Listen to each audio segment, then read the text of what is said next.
Everything you want to become already exists in potential. Not in the world outside of you, but within the architecture of your brain and nervous system. And when you learn how to engage that system with purpose, focus, and alignment, the path forward begins to reveal itself, not with friction, but with flow. You don't have to force your future into existence. That's a myth. The truth is, when you see your future clearly, when it's vivid, specific, emotionally engaging, your brain begins to organize itself toward it. It prioritizes what you notice, what you act on, what you discard. This isn't magic, it's biology. Your visual system is hardwired to anchor your goals, and your prefrontal cortex is designed to map the steps. The vision comes first. Action follows. Most people think growth requires constant struggle. But neuroscience shows us something far more empowering. When your behaviors are aligned with your values, when what you're doing matters to you on a deep level, the nervous system floods you with energy, not resistance. That's what effortlessness really is. Not the absence of challenge, but the presence of inner alignment. Brain is malleable. Neuroplasticity means you are never fixed, but neuroplasticity is gated. It opens when attention is focused. When you pursue your vision consistently daily, even in small doses, you send a signal to your brain. This matters, and your brain listens. It begins to rewire, to reinforce, to grow. You're not stuck. You're just not yet aligned. The path forward is not to push harder. It's to see clearer, to feel the outcome before it arrives, and then to show up daily, not with desperation, but with certainty. Stress will come, but stress isn't the enemy. Interpreted through the right lens, stress becomes fuel. It amplifies your alertness. It sharpens your capacity. It tells your system something important is happening here.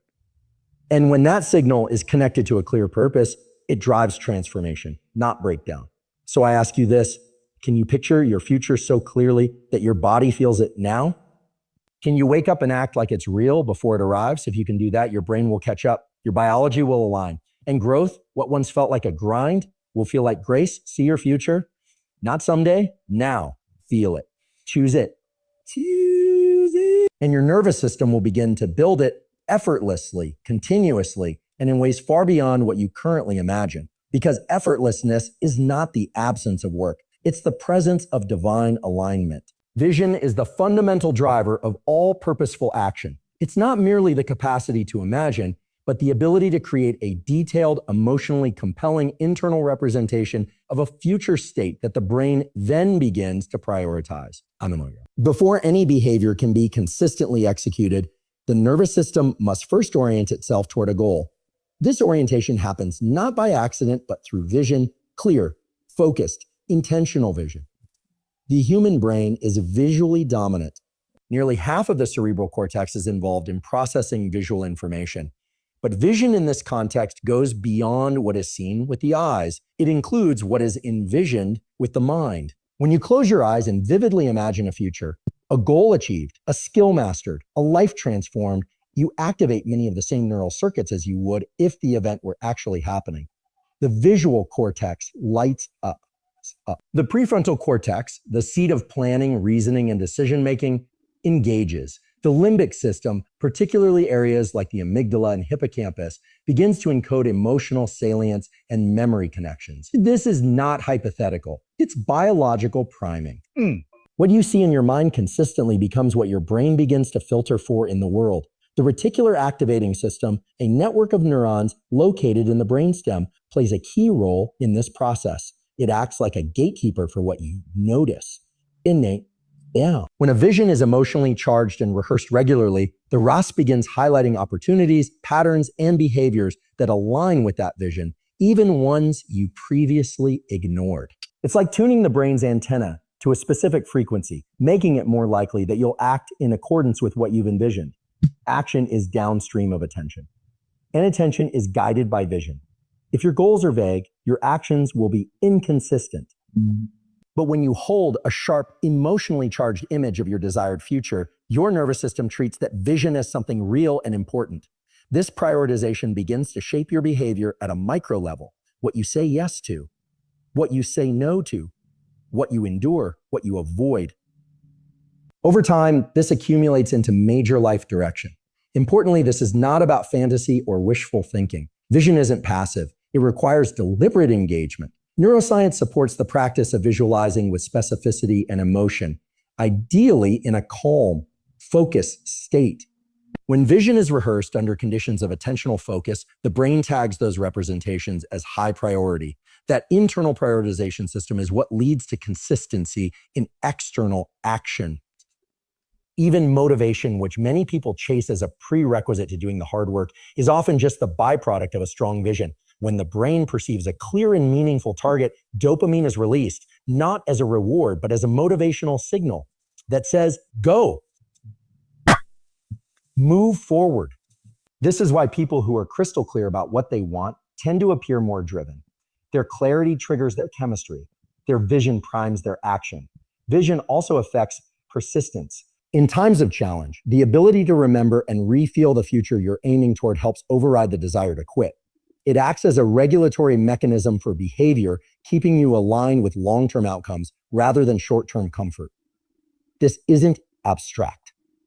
It's measurable. Athletes, performers, entrepreneurs, and healers who practice vision rehearsal tend to have better physiological responses to stress and higher thresholds for fatigue.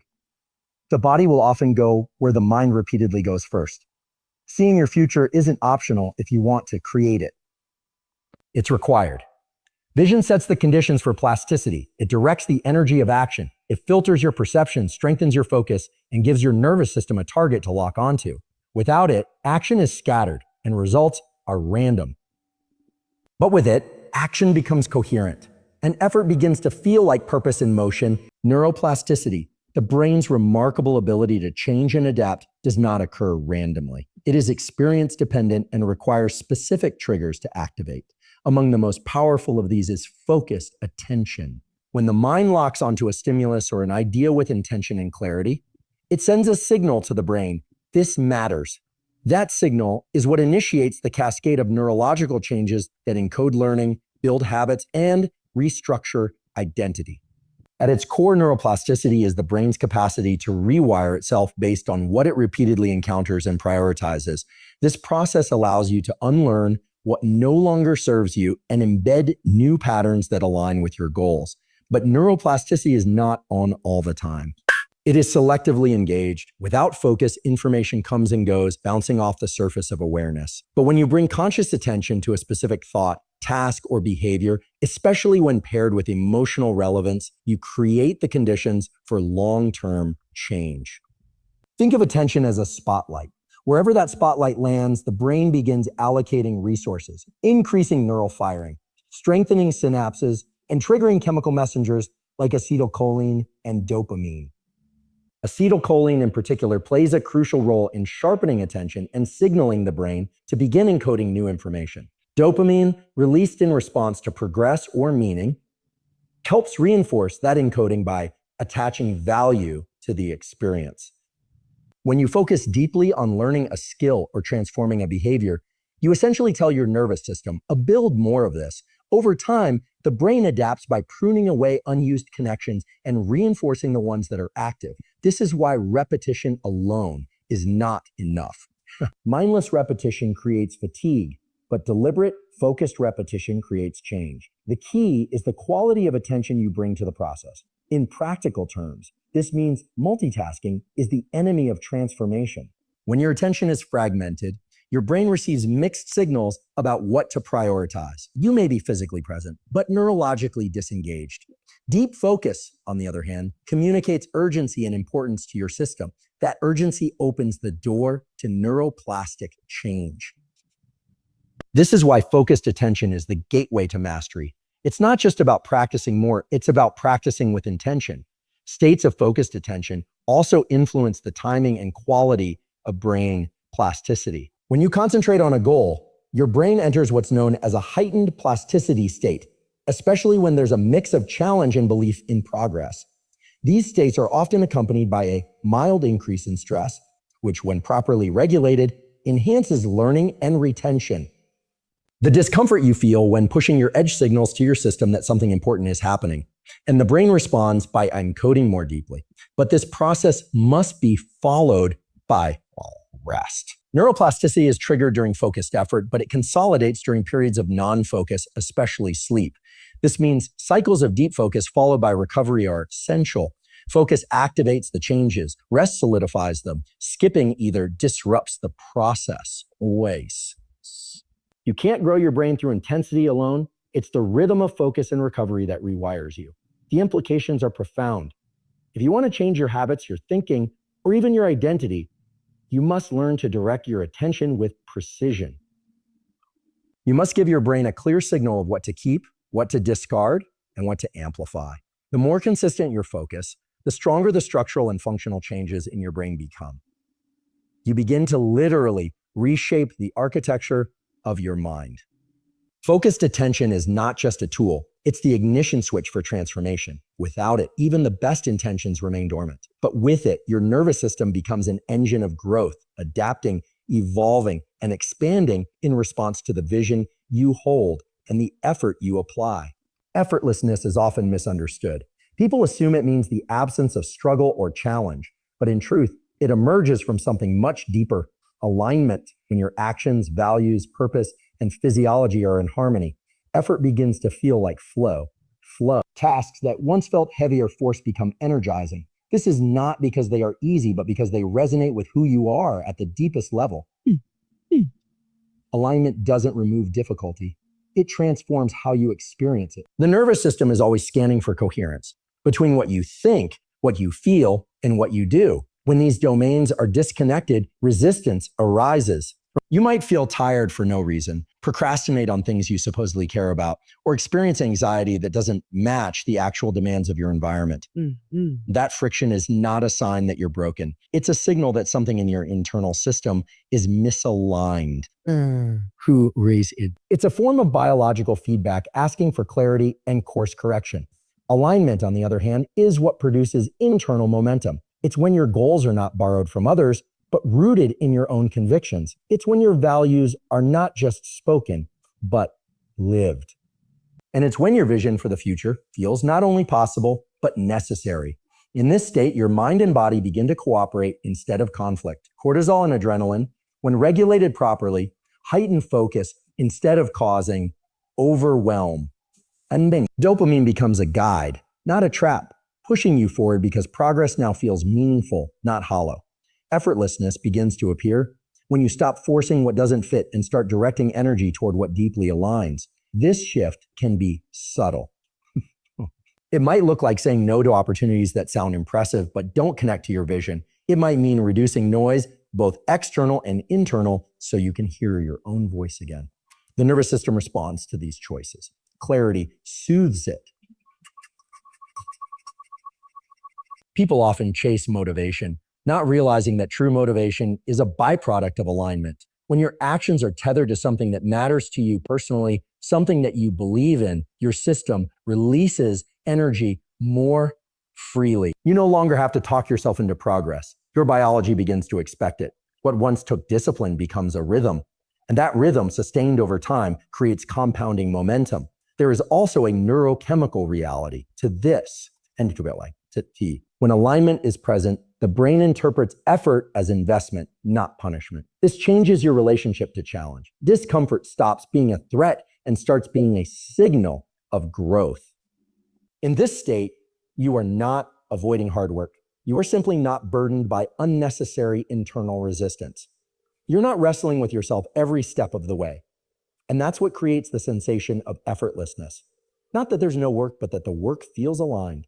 Even fatigue changes in the presence of alignment. When you're misaligned, you feel depleted faster because your brain is burning energy fighting internal conflict. But when you're aligned, the same physical effort often feels less taxing because it's supported by purpose and clarity. Your system knows what it's doing and why it's doing it. That sense of a why isn't just a philosophical idea. It's a performance enhancer. It lowers the perceived cost of effort while increasing your resilience. This is why some people seem to move forward with ease, not because they have fewer problems, but because they are internally organized. They've made the hard decisions about what matters and have built their daily actions around those decisions. Their nervous system isn't caught in confusion. It's operating with integrity, thoughts, emotions, and actions all moving in the same direction. Effortlessness is not the opposite of effort. It is what happens when effort is no longer sabotaged by internal contradiction. It is the flow that comes when purpose, values, vision, and action all align into one coherent movement forward. It's not easy, but it is available. And when you feel it, you know this is what you were made for. Long-term transformation does not happen in sudden breakthroughs. It happens in daily decisions, small, often unremarkable choices that accumulate over time and direct the course of your life. The brain and nervous system are not wired to change instantly. They require consistency, repetition, and signaling. That's exactly what daily habits provide. Each time you perform a behavior, you are sending your system a message. This is what I value. This is who I am becoming. We did. Eventually, those messages are no longer just patterns of thought or effort. They become embodied traits. Habits are the scaffolding of identity. While motivation can spark momentum, it is habits that sustain direction. Every habit reinforces a neural pathway. At first, that path is faint, like a trail through tall grass. But with repetition, especially when attention is involved, it becomes a highway. Neural efficiency increases. The brain no longer has to work as hard to execute the action. This frees up cognitive resources and builds confidence, allowing you to move with greater ease and less resistance. What was once effortful becomes automatic. This process also communicates with the subconscious mind. When you wake up early consistently, train your body regularly, or speak truth even when it's uncomfortable, your subconscious begins to view these behaviors as normal. That shift is powerful. It's no longer about trying to be disciplined. You are disciplined. You've changed your internal baseline. And because the nervous system thrives on predictability and pattern recognition, it begins to expect that behavior from you. Deviating from it actually feels unnatural. The beauty of daily habits is that they compound. Most people overestimate what they can do in a day and underestimate what they can build in a year. That's because the results of habits are not always immediately visible.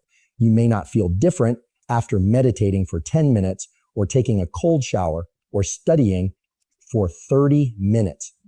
But what you're building is momentum, and that's everything. In neuroscience, momentum creates stability in the circuits of the brain. It solidifies identity through repetition. What you do daily is more powerful than what you do occasionally because it sets your nervous system into rhythm. Biological systems crave rhythm. Circadian rhythms, hormonal cycles, attention waves. Your body and brain work best when there's a consistent tempo. Daily habits create that tempo. They regulate your focus, your energy, and even your emotional state. When your habits are healthy and aligned, you feel more grounded and in control. When they're chaotic or inconsistent, you feel fragmented. And that disorganization leaks into every part of life. One of the most important aspects of habit building is the signal it sends to your future self. It sends to your future self. Each action is a vote in favor of the person you want to become. You don't have to win every vote, but the more you cast, the more momentum you build. And that momentum doesn't just carry you forward, it begins to shape your trajectory. Small course corrections made consistently can lead you to an entirely different life than the one you're in now. The change may feel slow in the moment, but over time, it becomes undeniable. Habits also create a foundation for adaptability. Life will shift. Circumstances will change. But when your habits are strong, you remain anchored. You have something to return to. Even in the midst of chaos, you can trust that your system knows how to show up. This reliability builds internal safety and resilience. You're no longer just reacting to life. You're shaping it intentionally one day at a time. Ultimately, daily habits are not about perfection. They're about alignment and persistence. They are the invisible architects of your future. You don't need to predict the outcome. You need to show up today in a way that your future self will thank you for. The rest unfolds from there, not in one grand leap, but in the quiet repetition of meaningful action. Stress is often seen as the enemy, something to avoid, suppress, or escape from. But when understood through the lens of neuroscience and framed with intention, stress becomes one of the most powerful tools for growth, adaptation, and resilience. It's not stress itself that determines its impact on your mind and body. It's the perception of that stress. The meaning you assign to a stressful experience shapes how your brain and nervous system respond. When you learn to frame stress properly, it transforms from a threat into a catalyst. At the physiological level, stress triggers a cascade of events designed to enhance your ability to respond to challenge.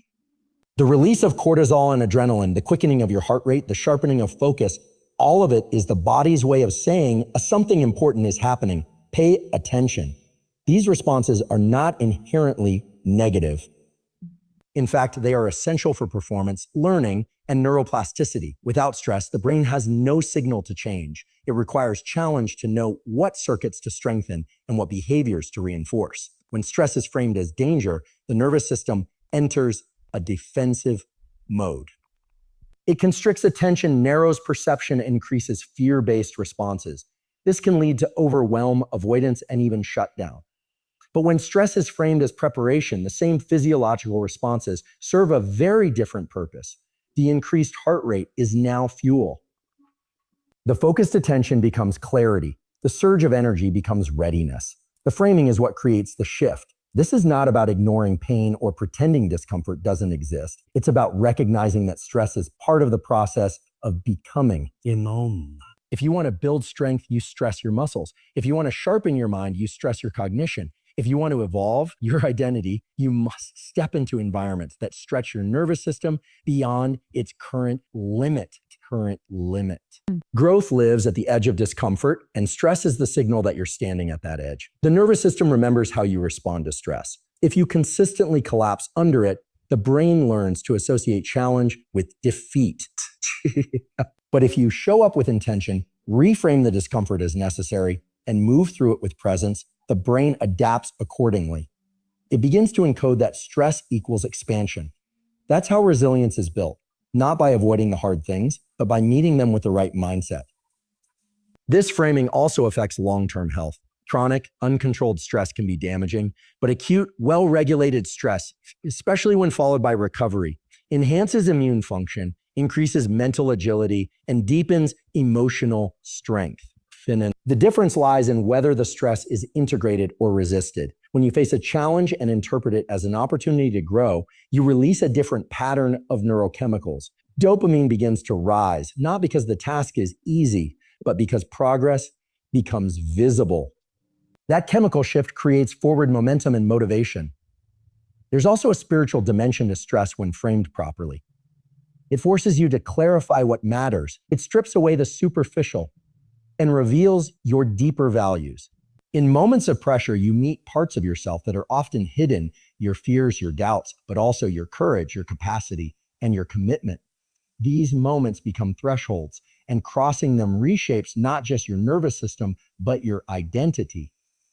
Stress is not just something to endure. It is something to use. When you change the way you relate to it, when you stop seeing it as a wall and begin seeing it as a doorway, you unlock its true power. You begin to see pressure as preparation and challenge as calling. The sensations that once triggered fear now awaken focus. And in that space, growth becomes not just possible, it becomes inevitable. Your internal state is the foundation upon which all your decisions are built. The quality of your thoughts, the clarity of your strategy, and the effectiveness of your actions are directly shaped by the physiological and emotional condition you are in at any given moment. When you are calm, focused, and grounded, you have access to a wide spectrum of creative solutions and long-term thinking. But when you are stressed, fatigued, anxious, or overwhelmed, your brain narrows its field of possibilities and defaults to survival-based strategies. The state you're in doesn't just influence what you do, it shapes what you can see and how you respond. Neuroscience shows that the brain is state dependent. Different neural networks become dominant depending on whether you're in a relaxed, alert, or reactive state. In calm, regulated states, the prefrontal cortex, the center of planning, reasoning, empathy, is active and accessible. This allows you to weigh options, delay gratification, hold a long-term vision, and make strategic decisions. But when your system is flooded with stress, blood flow and neural activity shift toward the amygdala and brainstem, centers of threat detection and immediate reaction. In this state, nuance disappears. You don't strategize, you react. You don't see possibilities, you seek safety. This shift isn't a weakness, it's a design. The nervous system is built to prioritize survival in threatening environments. But the problem is that in modern life, we often enter this reactive state not because of physical danger, but because of mental noise, deadlines, self-doubt, criticism, comparison, overstimulation. The body treats these stimuli as if they were threats. And once the body enters a stress response, the mind follows. Strategic thinking collapses under the weight of reactivity. This is why state regulation is more than a wellness practice.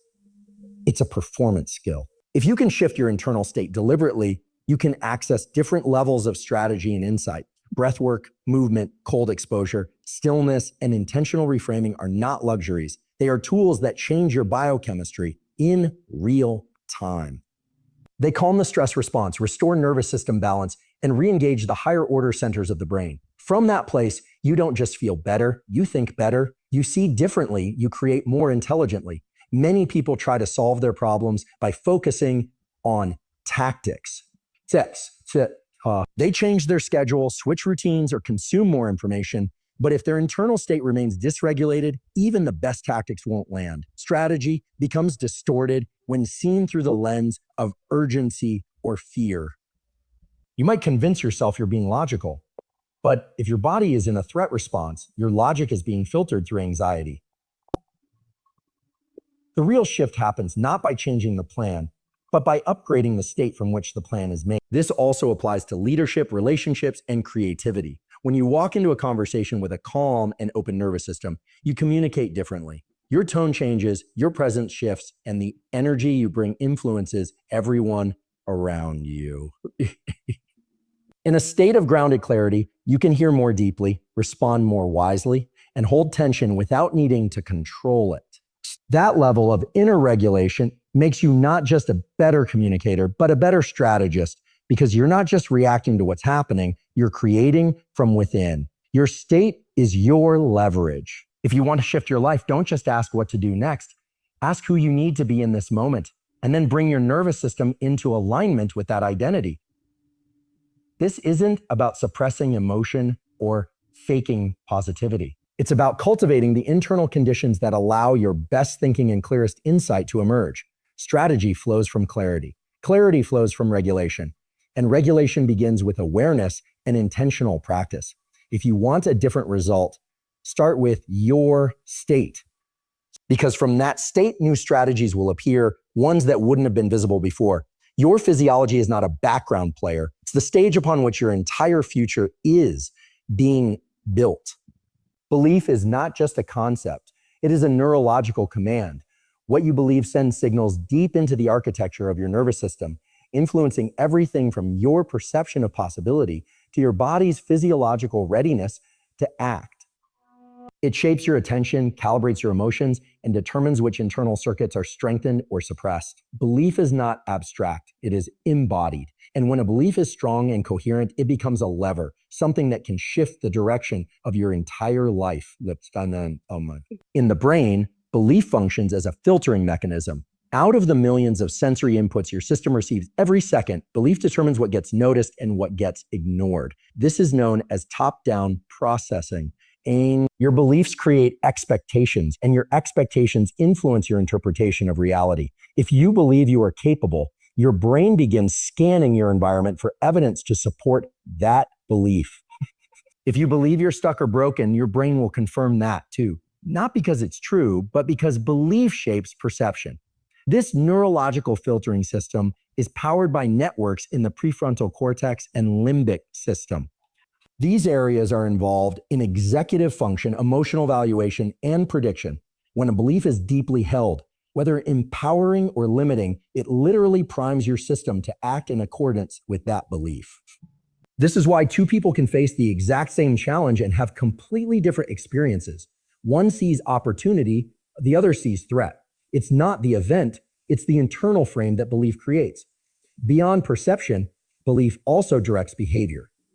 What you believe about yourself, about others, and about what's possible influences what you attempt and how you respond to setbacks. Belief regulates the dopamine system. When you believe success is possible, even if it's difficult, dopamine is released in anticipation of progress. Only anticipation of progress. This chemical shift motivates action, sharpens focus, and enhances memory. But if you believe something is pointless or beyond your reach, the dopamine system shuts down and the body resists forward movement. You feel stuck, not because you are, but because your neurochemistry has been instructed to stand still. This is why belief is a lever. When you shift it, everything else follows. But it has to be embodied belief, not surface level affirmation. The nervous system responds to what you truly believe, not what you say you believe. That's why cognitive dissonance creates stress. Your actions and words are out of alignment with your internal model of the world. But when belief and behavior are aligned, your entire system becomes more coherent. Energy is no longer wasted managing inner conflict. You move with clarity and power. Belief also affects resilience. When difficulty arises, people with a strong internal belief system interpret pain differently. They don't deny discomfort, but they assign it purpose. This shifts the stress response from something overwhelming to something meaningful. And meaning is what allows the body and brain to endure challenge without collapsing. Your nervous system can tolerate an incredible amount of stress if it believes that stress has purpose. This is why cultivating belief is not just a motivational practice. It is a neurological intervention. You are training your brain to perceive, respond, and adapt in ways that align with your highest direction. You are wiring your system to seek solutions instead of avoid problems, to focus on vision rather than limitation. This wiring happens through repetition, emotional intensity, and alignment with action. The more you embody belief in practice, not just in thought, the more your system builds the neural scaffolding to support it. Belief is not wishful thinking. It's a directive, a signal to your biology that tells your body what kind of future to prepare for. When belief is rooted in clarity, supported by aligned behavior, and reinforced through daily experience, it becomes unstoppable. It becomes the internal lever that tilts your entire reality toward growth, vision, and purpose. When you begin to see belief not as an abstract hope, but as a biological command, a lever that shifts your brain, body, and behavior, you reclaim control over your future. You are no longer just responding to life. You are instructing your nervous system where to go and who to become. Every belief you choose to hold, every time you align that belief with focused action, reshapes the neural blueprint of who you are. This is not magic. This is neuroscience. But it feels like power because it is power. So the question is no longer whether you are capable. The question is whether you are willing to believe in a future that hasn't happened yet and live in alignment with it until it does. That belief is not passive. It is a signal, a strategy, and a force. And when it is embodied, it doesn't just change your mindset. It changes your entire trajectory.